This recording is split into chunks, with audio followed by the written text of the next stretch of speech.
Do-do-do-do-do-do.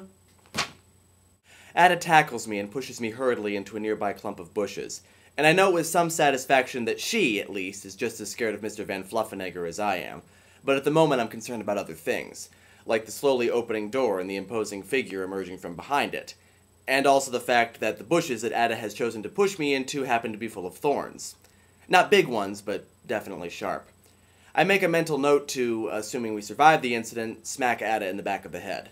I love my friend, I really do, but she can be impulsive to the point of being annoying sometimes, as our current situation illustrates, and this often leads my otherwise smart friend to do extremely stupid things, like pushing me into a clump of brambles.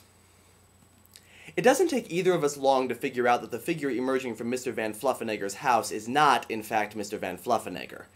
I know this with a fair amount of certainty, despite the fact that I've only seen the man once, because 1. Mr. Van Fluffenegger is definitely about a foot or so taller than this person.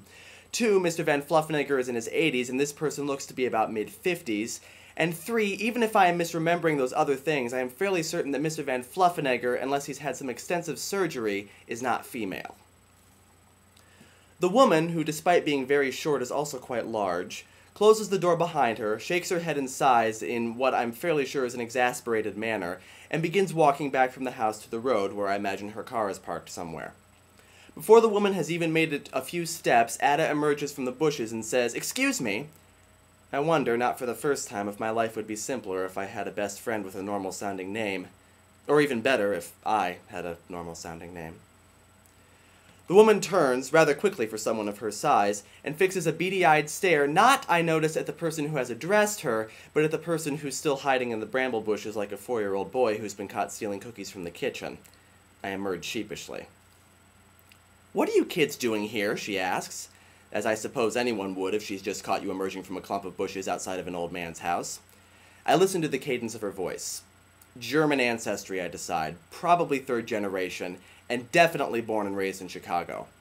That's one of my more bizarre talents. I can tell anyone where they and some members of their family lived just by listening to their voice for a few seconds. That's actually how I got to be friends with Ada. I told her, correctly, that she had spent most of her life near Boston and that one of her great-great-grandparents had emigrated from Ireland. She was suitably impressed and became my best friend. My life is full of weird stories like that. "We were just looking for Mr. Van Fluffenegger," Ada says.